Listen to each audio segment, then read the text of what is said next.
사실 이렇게 공감 능력도 없는 사이코패스나 소시오패스에 견줄 수 있는 이런 초단절형 리더들은요, 모든 사이코패스, 소시오패스 연구자들이 한 목소리로 얘기하죠. 그들보다 더 똑똑해져야 된다. 그들은 이성적이고 논리적인 방법으로 설득할 수 있는 사람들이 아니기 때문에. 그 나쁜 리더는 누굴까요? 그런 나쁜 리더를 초단절형 리더라고 부릅니다. 리더에게 있어서 가장 중요한 덕목은 내가 이 권한과 이 힘을 언젠가는 내려놓아야 된다는 것을 심리적으로 인정하느냐 인정하지 않느냐입니다. 우리 이런 얘기 많이 하죠. 단 몇 년짜리 선출된 권력인데 무서운 줄 모른다. 혹은 회사의 대표님들한테도 영원히 당신이 대표할 것 같으냐. 안녕하세요. 인지심리학자 김경일입니다. 요즘 정말 많은 분들이 리더에 관련된 이야기를 하십니다. 사실 저 역시 많은 기업과 조직에서 리더십 강의를 하고 있지만요. 사실 어떻게 리더의 자리에서 일을 해야 되고 대화하고 소통해야 되는지, 그리고 더 중요한 건 어떤 리더를 우리는 뽑아야 하고 그 다음에 선택해야 되는지. 사실 우리 인류의 역사를 보면 좋은 리더를 만났을 때 그보다 훨씬 더 많은 수의 사람들이 편안한 삶을 누렸고요. 그리고 나쁜 리더를 만났을 때 정말 우리가 경험할 수 있는 모든 불행을 경험하게 됐었습니다. 그런데 이런 궁금증 가져보신 적 있으신지요? 우리가 정말 놀라운 속도로 과학이 발달하고 기술이 진보돼서 예전에는 죽을 병도 지금은 거의 다 치료하고 있죠. 그리고 가보지 못한 것도 다 가고 있습니다. 이젠 심지어 우주를 탐색하고 있죠. 이렇게 인류는 엄청난 발전을 하고 있는데요. 왜 우리는 지금도, 아니 과거보다도 더 많은 고통을 리더로부터 받고 있을까요? 그리고 리더의 잘못된 판단 혹은 오만한 결정 혹은 어리석은 생각으로 인해서 전쟁, 기아, 그 외에 수많은 갈등들을 겪고 있을까요? 한 번쯤은 이런 궁금증을 가져볼 필요가 있습니다. 우리 인류의 역사에서 그 어떤 것보다도 발전이 더딘 게 아마 리더와 그리고 리더십이 아닐까 생각해 봅니다. 더욱 중요한 건 이제 인간의 수명이 정말 빠르게 증가하고 있기 때문에 우리는 원하든 원하지 않든, 그리고 예상하지 못했던 곳에서조차 다양한 방식으로 리더의 역할을 수행해야 될 때가 있습니다. 그래서 이는 우리 모두의 문제이기도 하죠. 자, 그런데 왜 우리는 이렇게 리더와 그 리더의 리더십에 관해서 지금도 힘들어하고 그리고 막막하기만 할까요? 간단하죠. 배워본 적이 없기 때문입니다. 혹시 초등학교 다니실 때 리더십 과목 배워보신 적 있으신지요? 중학교는요? 고등학교는? 아마 대학도 없으실 겁니다. 우리가 안 배웠기 때문입니다. 제가 정말 많은 청년들이 스타트업을 만들고 그리고 국민의 놀라운 비율로 많은 사람들이 기업을 만들고 있는 유럽의 작은 나라 에스토니아를 방문한 적이 있습니다.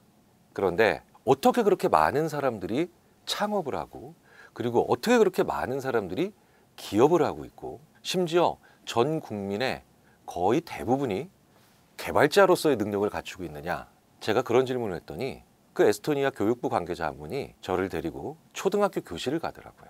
그리고 그 초등학교 교실에서 누구나 다 듣는 마치 우리나라의 국어나 수학 같은 과목이 기업가 정신이었습니다. 그들이 많은 기업을 만드는 이유는 초등학교 때부터 그 과목을 배웠기 때문이죠. 그런데 우리는 어디에서도 리더십 교육을 받아본 적이 없습니다. 그런데 살아가면서 우리는 굉장히 많은 경우에 늘 리더를 만나야 하고 심지어 때로는 우리가 리더가 되어야 될 때도 있죠. 이런 것들에 대해서 우리는 배워보지 못한 혹은 안목을 길러볼 기회를 갖지 못한 그 결과가 무엇일까요? 바로 좋은 리더를 알아보지 못한다는 거죠. 그리고 나쁜 리더에 의해서 휘둘려지고 내 삶을 거기에 얼마든지 빼앗기거나 선동당하고 조종당할 수 있다고 하는 겁니다.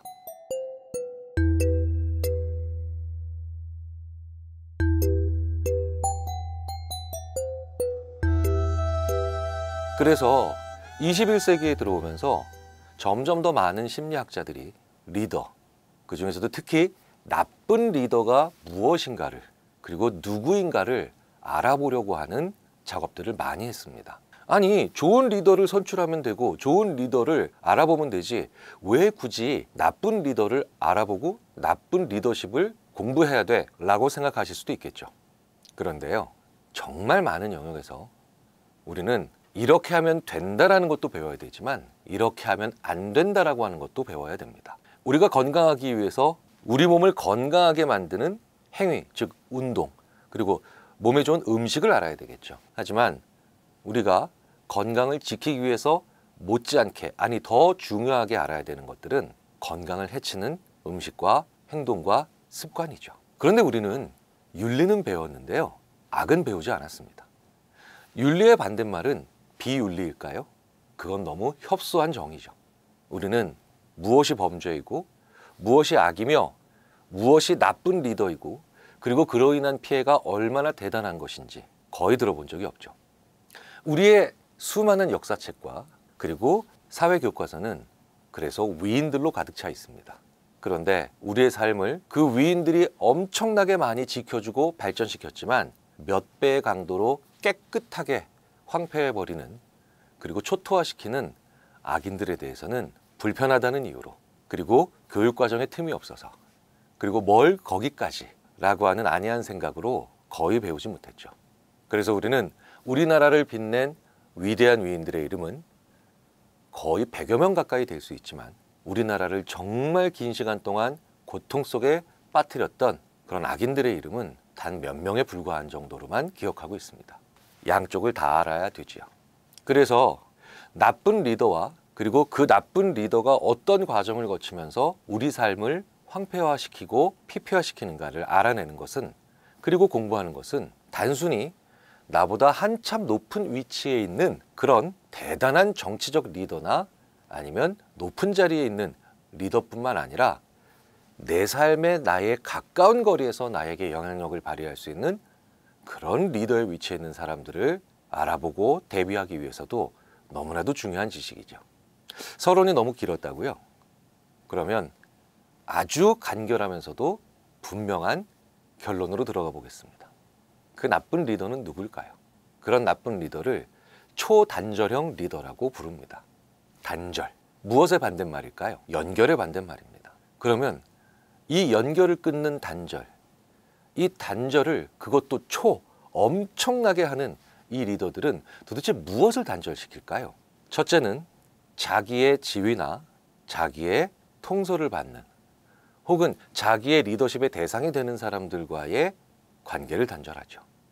그리고 그들은 끊임없이 자기의 이익과 그리고 자기의 권력을 지키기 위해서, 혹은 크던 작던 자기의 위치나 아니면 부여받은 무언가를 지키기 위해서 끊임없이 사람들에게 이야기합니다. 뭐라고 얘기할까요? 심리학자들의 연구 결과는 대부분 이렇게 귀결됩니다. 세상은 무한 경쟁이다. 그리고 약육강식의 법칙이 모든 것을 지배하고 있다. 완벽히 틀린 말은 아니죠. 세상은 일정 부분 경쟁할 수밖에 없고요. 그리고 약한 사람보다는 강한 사람이 조금 더 유리한 위치를 차지할 가능성이 높습니다. 하지만 이건 유일한 법칙이 되면 큰일 납니다. 혹시 약과 독의 차이를 아시나요? 약과 독은 물질적으로는 거의 같은 것이지요. 더 정확하게는 완벽히 같은 물질입니다. 그런데 무엇이 약이고 무엇이 독일까요? 아마 약을 전공하신 모든 선생님들과 모든 학생분들은 아실 겁니다. 즉 용량이죠. 즉 어떤 물질이 약인지 독인지를 구분하는 건 성분이 아니라 용량입니다. 세상의 수많은 말들은 그 말이 약인지 독인지를 결정하는 건 역시 용량, 즉 정도입니다. 세상은 경쟁하는 거야. 약한 사람보다는 강한 사람이 되어야 돼. 이 말을 지나칠 정도가 아니라 극단적으로 강조하면 그게 가장 위험한 리더입니다.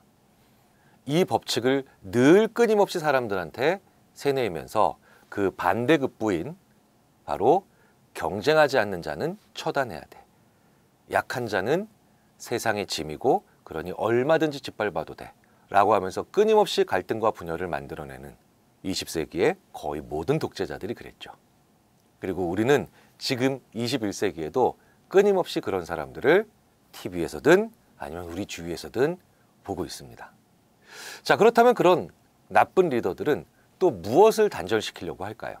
저는 이런 나쁜 리더들 가까운 곳에서 경험한 적이 많죠. 예를 들면 군대였습니다.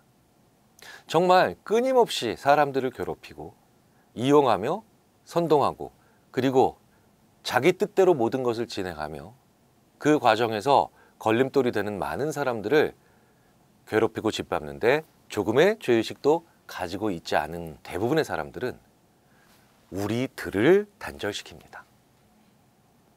그런 사람이 제일 싫어하는 게 바로 뭐냐? 약한 우리들이 모여 있는 것이죠.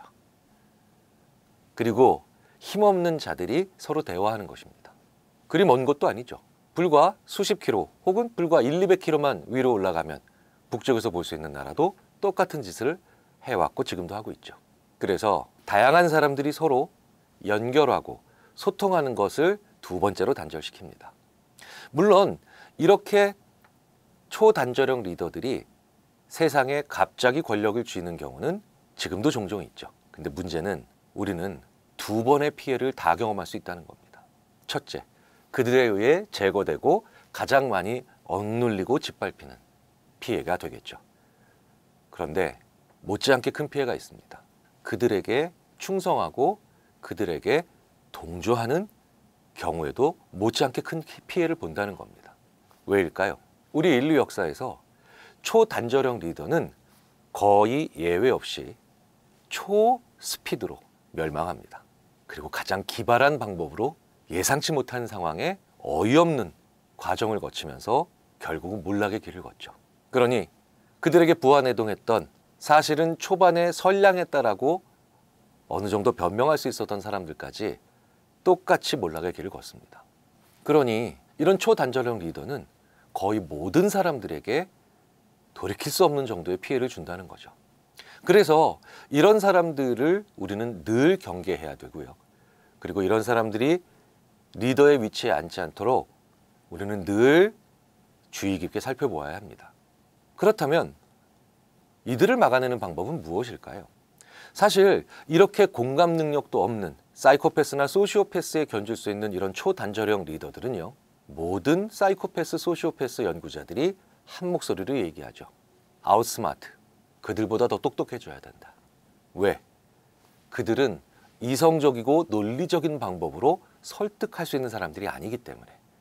그러니까 결국 내가 이겨야 하는 수밖에 없다는 겁니다. 그래서 공부를 해야 된다는 거죠. TV나 신문에서나 볼 수 있는 아주 높은 리더를 말씀드리는 게 아닙니다. 그들은 당연하고 내 주위에 있는 수많은 이런 나보다 단 몇 살 많은 혹은 단 한 직급 높은 위치에 있는 혹은 약간의 갑의 역할을 하고 있는 그런 모든 리더에 있는 사람들이 나를 이렇게 힘들게 만들 수 있기 때문이죠.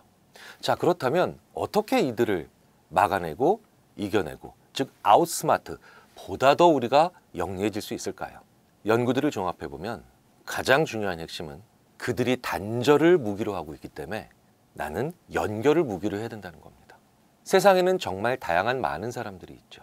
그런데 이 초단절형 리더, 이런 악의 리더들이 나를 지배하는 가장 손쉽고도 효율적인 방법은 뭘까요? 다른 사람들과 연결되지 않게 하는 겁니다. 그러니 그들에게 저항할 수 있는 가장 중요한 기초 체력은 내가 어쨌든 용기를 내서 다양한 많은 그리고 세상에 나와 다른 모습을 하고 있는 사람들과 끊임없이 교류하고 대화하고 소통해야 된다는 거죠. 실제로 미국의 어떤 범죄 심리학자는 독서 토론에 나가는 사람들 중에 소시오패스에 희생당하는 사람들의 수가 현격히 적다. 왜 이런 현상이 발견될까요? 우리가 책으로 물리적으로 그 사람들을 지식으로 이겨낼 수 없는 건데요. 독서 토론에 나가면 나와 여러모로 다양한 사람들을 느슨하게 많이 만나죠. 이렇게 느슨하고 다양한 관계, 초단절형 리더가 가장 무서워하는 겁니다. 왜? 그들은 나를 단절시켜 오로지 자신에게만 깊게 관여하게 만들고 싶어 하기 때문이죠. 그래서 이 깊고 단절된 관계, 정반대가 바로 느슨하고 다양한 관계죠. 두 번째로 중요한 건 무엇일까요? 말씀드렸다시피 그들에 대해 공부하는 겁니다. 질병에 대해서 공부하는 이유가 뭘까요? 질병을 막아내고 질병에 걸리지 않기 위해서입니다. 그러면 이런 나쁜 사람들에 대해서 우리가 관심을 가져야 되는 이유가 뭘까요? 바로 그들을 막고 그리고 그들이 내 인생에 영향력을 행사하는 걸 막아내기 위해서죠. 그래서 조금은 불편하더라도 혹은 지금 당장 내 삶이 평온하더라도 우리는 이런 평화로운 시기에도 틈틈이 나쁜 사람들에 대한 공부를 해 놓아야 하는 거죠. 그래서 저 역시도 심리학자로서 이렇게 하면 굉장히 좋은 사람이 될 수 있고 훌륭한 사람이 될 수 있다라고 하는 유해의 연구도 지켜보고 있지만 이런 나쁜 짓을 하는 사람, 이런 못된 결과를 만들어내는 이들에 대한 심리도 불편하지만 늘 관심 있게 틈틈이 공부를 하고 있습니다. 우리 인생은 이 두 가지의 모두의 과정을 거쳐서 말 그대로 더 아웃스마트, 좀 더 영리해질 수 있다는 것이 바로 우리가 이런 공부를 해야 되는 이유가 아닐까 싶습니다. 다양한 형태의 리더십이 다양한 시대마다 다르게 강조될 수가 있죠. 그런데 리더에게 있어서 가장 중요한 덕목은 내가 이 권한과 이 힘을 언젠가는 내려놓아야 된다는 것을 심리적으로 인정하느냐 인정하지 않느냐입니다. 우리 이런 얘기 많이 하죠. 단 몇 년짜리 선출된 권력인데 무서운 줄 모른다. 혹은 회사의 대표님들한테도 영원히 당신이 대표할 것 같으냐. 혹은 그 회사의 오너라고 할지라도 당신 회사가 영원할 것 같으냐. 인간의 모든 힘은 유한하거든요. 그 크기뿐만 아니라 기간이. 그런데 정말 재밌는 건 사람이 권한이나 권력을 갖게 되면 이 유효기간이 영원할 거라고 착각하는 경우가 굉장히 많다는 겁니다. 그래서 현명한 리더들은 내 권한이 끝나는 순간까지 어떻게 해야 되는지, 무엇을 해야 되는지 생각을 해야 되죠. 두 번째로 중요한 건 무엇을 할 것인가에 대한 생각이 없는 리더들은 아무리 능력이 있어도 그런 리더가 되면 그 위치에 오면 분명하게 실수를 하거나 어리석은 짓을 하게 돼 있다는 거죠. 예를 들어 볼까요? 제가 기업의 임원분들에게 많이 물어봅니다. 상무님, 꿈이 뭔가요? 저 사장 되는 겁니다. 그럼 제가 이렇게 다시 농담 아닌 농담을 하죠. 어떻게 사장 되는 게 꿈입니까? 사장 돼서 뭐 하고 싶은지가 꿈이어야지. 그 자리에 오르는 게 꿈인 사람들이 되게 많습니다. 이런 사람들을 저희들이 성취지향적인 사람이 아니라 권력지향적인 사람들이라고 하죠. 그러니까 그냥 거기까지 가는 게 목표인 거예요. 그리고 꿈인 거예요. 그런 사람들은 그 자리에 가고 난 다음부터 뭘 할지를 생각하죠. 그런데 유한한 기간의 리더십과 그리고 거기 가서 이제부터 뭘 할지를 생각을 하면 그들은 마음이 급해지거나 아니면 내 권력을 연장시켜야 된다는 생각밖에 하지 않게 되겠죠. 그러면 이런 생각을 가지고 있는 사람들은 자기 의견에 반대하는 사람들을 만날수록 점점 더 극렬한 증오감, 이 초조함이 바로 그 증오감을 만들기 쉽습니다. 그래서 그 자리에 가면 무언가를 하고 싶어 하는 게 있는 사람이어야 되죠. 그래서 그 얘기를 구체적으로 하고 있지 못하는 사람들은 절대로 리더의 위치에 가면 안 됩니다. 그런데 여기서 더 서글픈 현상이 하나 있죠. 이렇게 권력지향적인 리더가 성취지향적인 자기의 팔로우들 혹은 부하 직원들 그리고 국민들을 가장 잘 이용해 먹고 쉽게 버리고 쓴다는 거예요. 주위를 돌아보면 이런 권력지향적인 리더가 성취지향적인 자기 밑에 사람들을 너무나도 끝까지 빨아먹고 그 다음에 불태워 사용하며 소진시켜 그리고 구겨버리는 걸 너무 많이 볼 수가 있죠. 그래서 성취지향적인 사람들일수록 내가 삶을 열심히 산다고 할수록 그렇기 때문에 이런 리더들이 그런 자리에 오르지 않는가, 이런 사람들이 그런 리더의 자리에 오르지 않는가를 끊임없이 주의 깊게 살펴보셔야 됩니다. 자기 잘못을 인정하는 것은 결코 쉬운 일은 아닙니다. 그런데 자기의 잘못을 인정할 수 있는 사람들이 그게 가능한지 여부를 평상시에 확인할 방법은 거의 없다는 거죠. 그래서 우리가 힘든 거겠죠. 그런데 그걸 볼 수 있는 의외의 실마리가 있습니다. 그게 바로 사과하는 겁니다. 사과할 줄 모르는 사람은 점점 더 코너에 몰려서 자기의 죄나 과가 드러날수록 궤변을 늘어놓게 되죠. 그래서 사소하게라도 일상생활의 순간에 그 사람이 어떤 식으로 사과하는가를 봐야 됩니다. 굉장히 베풀 줄 아는 것 같이 보이고, 굉장히 뛰어날 줄 알고, 굉장히 포용력 있어 보이는 그런 리더라 할지라도 사과에 인색하거나 어색한 사람들이 얼마든지 있습니다. 이건 전혀 다른 상황이죠. 사과가 바로 뭡니까? 가볍게 자기의 잘못을 인정하는 거거든요. 그런데 우리는 큰 잘못을 보기 전에 이런 작은 잘못을 대하는 태도를 너무 눈여겨보지 않는다는 거예요. 그래서 바늘도둑, 소도둑 된다는 얘기가 있죠. 바늘 잘못, 소 잘못 똑같은 거예요. 그 사람이 작은 실수를 흔쾌히 인정하는지 그걸 봐야 됩니다. 그게 바로 신념과 그리고 결국은 그런 버티는 것의 차이를 만들어내겠죠. 신념이 있는 사람들은 작은 잘못, 사소한 잘못 흔쾌히 사과합니다. 그런데 자기 신념으로 도저히 받아들일 수 없는 것만 끝까지 버티는 거죠. 그런데 모든 걸 끝까지 버티는 이런 참으로 우리를 힘들게 하는 리더는 그래서 일상생활에서 화장실 앞, 그 다음에 식사 자리 언제든지 확인할 수 있습니다. 사과의 몇 가지 진정성의 법칙이 있죠. 그리고 우리 역시 사과하기 싫을 때, 즉 가짜 사과할 때 바로 이 진정성의 법칙에 위배되는 행동을 합니다. 첫째, 상대방을 쳐다보지 않고 다른 곳에 시선이 향하죠. 여기서의 시선이란 우리의 육체적 눈만 의미하는 게 아닙니다. 논 쪽 혹은 수많은 분위기의 방향도 마찬가지죠. 내가 상대방을 직시하지 않는다. 예를 들자면 이런 것도 그래서 회피하는 사과입니다. 거짓 사과죠. 네가 기분 나빴다면 사과할게. 나 없는 거잖아요. 두 번째, 상대방에게 우리 조직을 대표해서 혹은 우리 조직의 일원으로 사과드립니다. 내가 아닌 거잖아요. 내가 들어가지 않은 나로서 내가 사과해야 되는 상대방을 직시하지 않는 모든 사과는 다 가짜 사과고요. 우리 역시도 진심으로 사과하는 것이 아니라 가짜로 사과하고 있을 때 이런 행동들을 보이죠.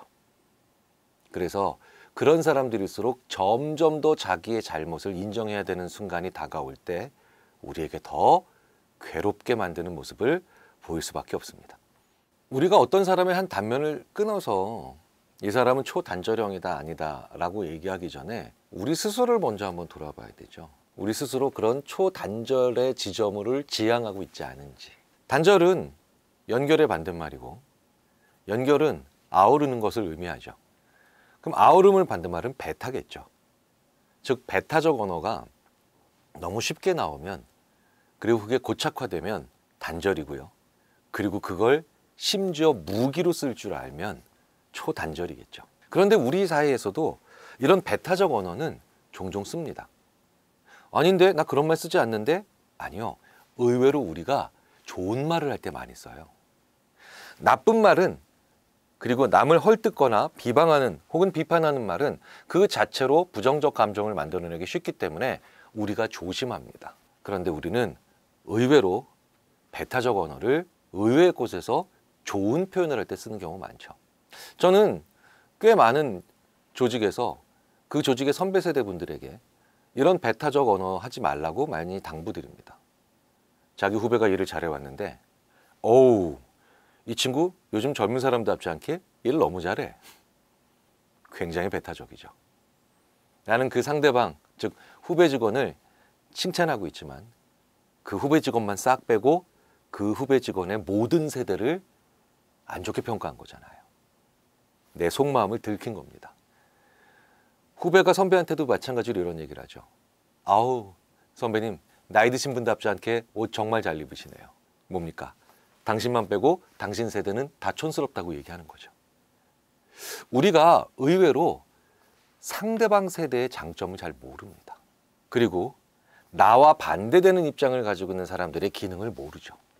정치에서는 진보는 보수의 장점을 모르고 보수는 진보의 역할을 모른다는 거예요.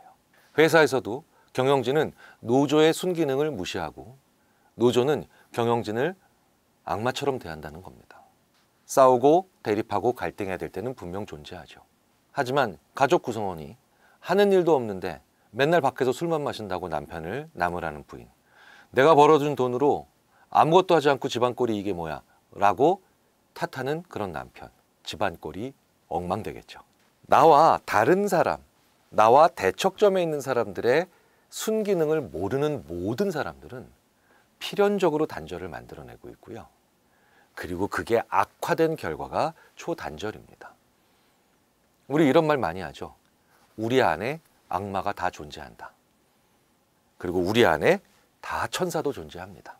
우리가 악마를 키울 것인지 천사를 키울 것인지 우리 스스로 결정해야 될 문제죠. 우리는 종종 그래서 이런 악마 혹은 악한 리더를 종종 탄생시키는 어리석은 순간들을 범하고 있습니다. 그래도 저는 다행스럽게 지난 100년 동안 우리 인류 역사에서 처음으로 민주주의라는 실험을 그래도 정착시켜 가고 있기 때문에 놀랍게도 이런 초단절형 리더가 20세기 초반만 해도 한 번 세력을 잡으면 90% 이상의 모든 권력을 가져갔던 20세기 초중반과는 달리 이제는 여전히 견제받고 여전히 오랫동안 힘을 유지하지 못하는 그런 세상이 더 많다는 것에 희망을 더 두고 싶습니다. 스티븐 핑커와 같은 대학자들이 이렇게 얘기하죠. 우리는 여전히 매일매일 인류 역사상 가장 평화로운 시기를 기록을 갱신하고 있다. 우리는 여전히 많은 고통을 겪고 있습니다. 여전히 많이 나쁜 리더, 악한 리더들로 인해 씨름하고 있죠. 하지만 우리 인간의 본성은 그대로인데 왜 타살률은 점점 더 떨어지고 있을까요? 왜 국가폭력에 우리는 점 더 많은 저항을 하고 있고 혹은 그릇된 리더십에 더 문제점을 지적하고 있을까요? 그리고 심지어는 이런 책들을 읽을 수 있을까요? 우리가 어쨌든 더 연결되고 나아지고 있기 때문입니다. 물론 그 과정에서 반드시 일어나는 현상이 있습니다. 바로 그게 퇴행이죠. 집단은 항상 개인보다 더 원시적이다. 많은 심리학자들이 얘기합니다. 원시적이다라는 건 무슨 뜻일까요? 훨씬 더 이기적 본능에 충실하다는 거예요. 그 이기적 본능은 요즘 많이 나오고 있죠. 옛날 방식으로 되돌아가서 일하자. 기업의 영향력 ESG 다 필요 없다. 안티 ESG가 나오고 있죠. 물론 우리가 가는 방향이 맞다 손 치더라도 용량이 약과 독을 결정하는 것처럼 속도는 너무나도 중요한 문제입니다. 계약보다 나쁜 게 성급한 개혁이라고 하잖아요. 그런데 그 과정에서 오히려 엉뚱하게 헤게모니와 방향점을 잘못 설정해 과거 방식으로 돌아가자. 더 나쁜 과거로 회귀하자. 즉 퇴행을 한다는 반작용은 곳곳에서 종종 나오고 있고요. 이게 바로 나쁜 리더들, 초단절형 리더들이 종종, 아니 꽤 자주 좋아하는 메뉴이기도 합니다. 우리는 그래서 그런 모습을 보면서 그런데 지금 강렬히 불안하고 그리고 강하게 반대하는 모습을 가져가고 있죠. 20세기 초반만 해도 쉽지 않았던 현상입니다. 절대로 낙관하시면 안 됩니다만 절대로 긍정과 희망을 포기하셔도 안 됩니다. 우리는 아주 낮은 기울기지만 어쨌든 더 나아지고 있는 세상에 살고 있다는 것 명심하셨으면 좋겠습니다. 심리학에서 굉장히 오랫동안 연구되어 왔던 결과들이 있죠. 나쁜 사람이 더 솔직한 사람이다라는 착각이에요. 착하고 바른 말을 쓰는 사람이 있습니다. 말이 거칠다 못해 욕을 입에 달고 다니는 사람이 있죠. 당연히 우리는 이성적으로 전자가 더 좋은 사람이라고 생각하지만 우리의 되게 재밌는 착각 중에 하나가 고개를 들죠. 두 번째가 더 솔직한 사람이다. 왜? 우리는 기본적으로 좋은 모습은 보이고 싶어하고 나의 나쁜 모습은 감추고 싶어 하니까요. 그러니까 그 과정에서 그 나쁜 모습을 보이는 사람은 솔직한 사람이다. 심지어 진실된 사람이라고 하는 착각을 한다는 거예요. 자기의 진심을 보이니까. 그런데 또 다른 각도에선 민주주의에서 가장 중요한 것 중에 하나인 투표를 연구하죠. 투표는 어떤 사람을 선출하는 걸까요? 놀랍게도 진실을 얘기하는 사람이 아니라 진심인 것 같은 사람을 선출합니다. 그래서 훨씬 더 괜찮은 사람인데도 탈락하고 결과적으로는 이상한 사람이 종종 투표에서 이기는 경우가 바로 여기에 해당하는 거죠. 이건 인류 역사에서 민주주의가 가지고 있는 가장 중요한 숙제 중에 하나입니다. 그렇다면 여기서 나올 수 있는 가장 바보 같은 해결책은 뭘까요? 투표를 없애자. 투표는 잘못된 거다. 가장 바보 같은 해결책이죠. 그럼 가장 현명한 해결책은 뭔가요? 진심인 것 같은 사람이 위선인 경우가 있는지 없는지를 체크하는 것이고요.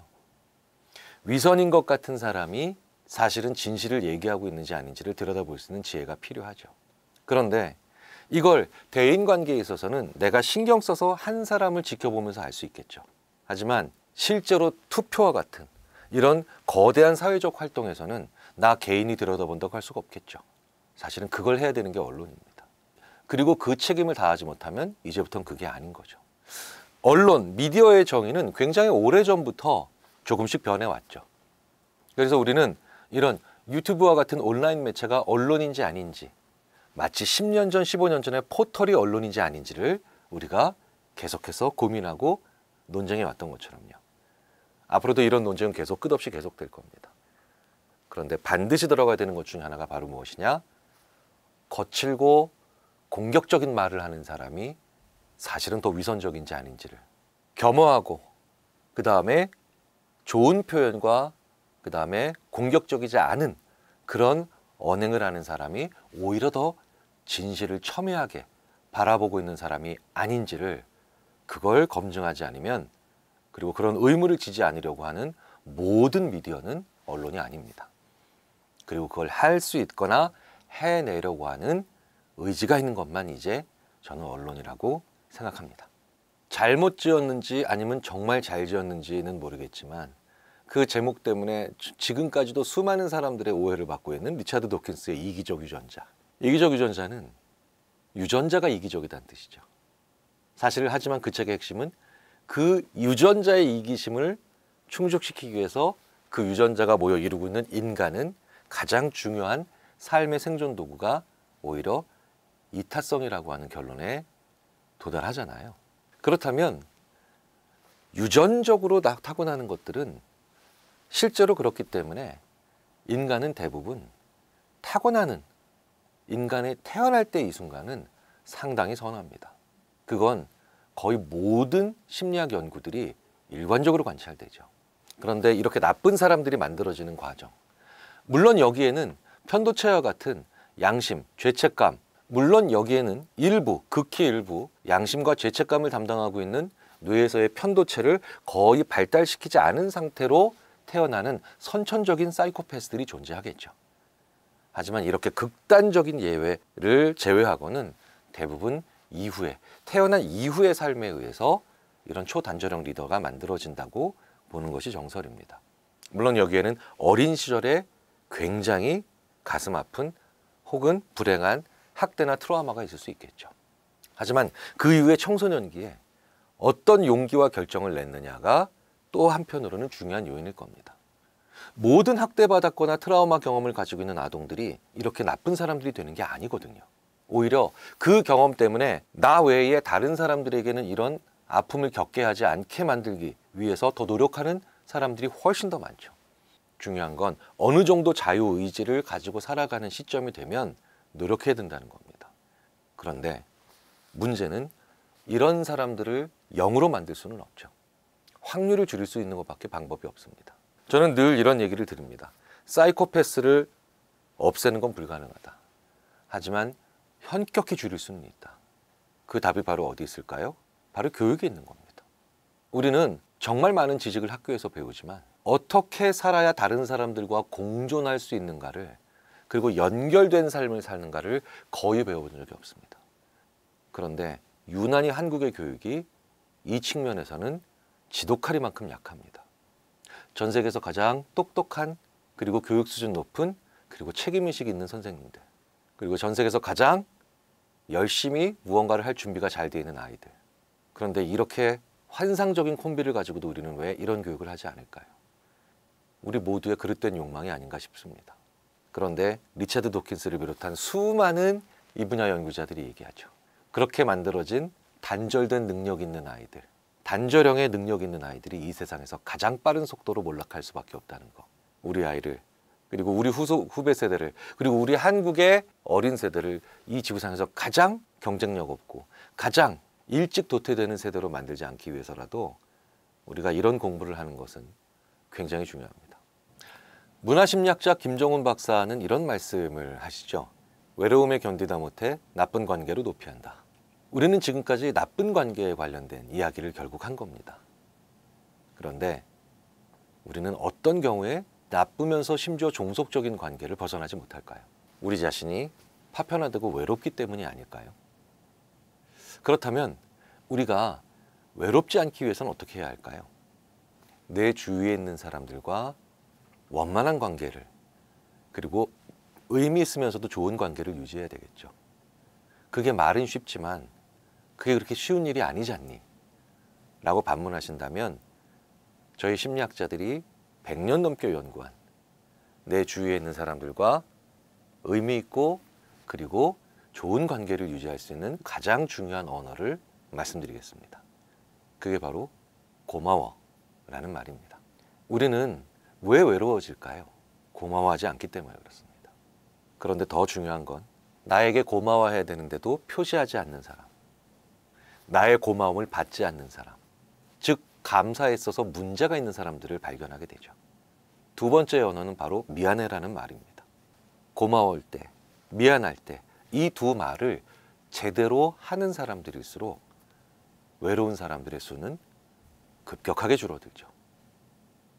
오늘 내가 고마워해야 될 게 있다면 흔쾌히 고맙다고 얘기하시고요. 내가 미안해 라고 사과해야 될 게 있으면 용기 내서 사과해 보시는 게 어떨까요? 이렇게 감사와 사과를 제대로 하는 사람들이 많은 사람들로 구성된 사회는 결코 초단절형 리더가 발붙일 틈이 없고, 그리고 이런 리더로 인해 고통받을 확률도 줄어들 겁니다. 너무 간단한 이유인데 중요하고도 분명한 이유죠. 수명은 어마어마하게 늘어났고 인구는 엄청나게 줄고 있기 때문입니다. 일본이 우리나라보다 인구 구조가 좀 더 안정되어 있는 거 아시죠? 쉽게 말씀드리자면 일본은 1억 2천입니다. 우리 5천만이죠. 일본은 이미 은퇴가 불가능한 시대에 들어갔죠. 일본은 70에서 75세까지 일합니다.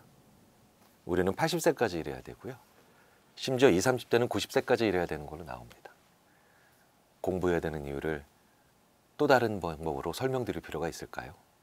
우리가 제대로 된 사람이고 쓸모 있는 사람으로 가기 위해서 이제 우리는 관 속에 들어가기 전까지 계속해서 공부해야 됩니다.